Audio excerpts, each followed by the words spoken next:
Welcome to the Today in History podcast, where you learn about an event that occurred today, September 22nd, from history. Today's episode is titled, September 22nd, 1862, Lincoln issues Emancipation Proclamation.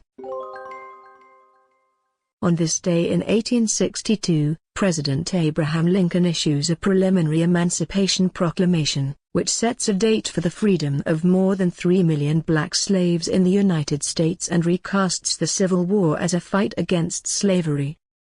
When the Civil War broke out in 1861, shortly after Lincoln's inauguration as America's 16th president, he maintained that the war was about restoring the Union and not about slavery.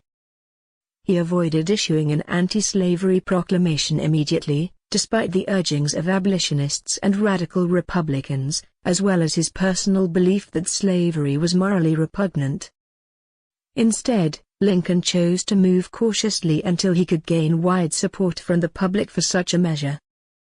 In July 1862, Lincoln informed his cabinet that he would issue an Emancipation Proclamation but that it would exempt the so-called border states, which had slaveholders but remained loyal to the Union. His cabinet persuaded him not to make the announcement until after a Union victory. Lincoln's opportunity came following the Union win at the Battle of Antietam in September 1862. On September 22, the President announced that slaves in areas still in rebellion within 100 days would be free.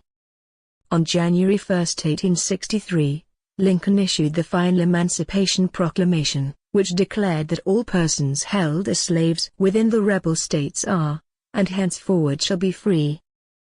The proclamation also called for the recruitment and establishment of black military units among the Union forces.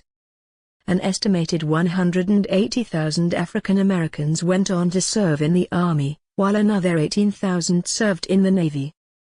After the Emancipation Proclamation, backing the Confederacy was seen as favoring slavery.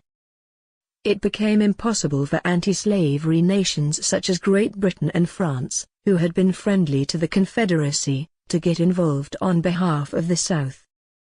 The proclamation also unified and strengthened Lincoln's party, the Republicans, helping them stay in power for the next 2 decades. The proclamation was a presidential order and not a law passed by Congress, so Lincoln then pushed for an anti-slavery amendment to the U.S. Constitution to ensure its permanence. With the passage of the 13th Amendment in 1865, slavery was eliminated throughout America, although blacks would face another century of struggle before they truly began to gain equal rights. Lincoln's handwritten draft of the final Emancipation Proclamation was destroyed in the Chicago Fire of 1871. Today, the original official version of the document is housed in the National Archives in Washington, D.C.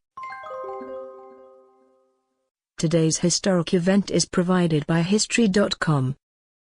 You can find a link to the article in the show notes. Help support the podcast by rating us on iTunes. One quick review goes a long way to keeping this podcast going. Thanks, and tune in tomorrow for an all-new episode of Today in History.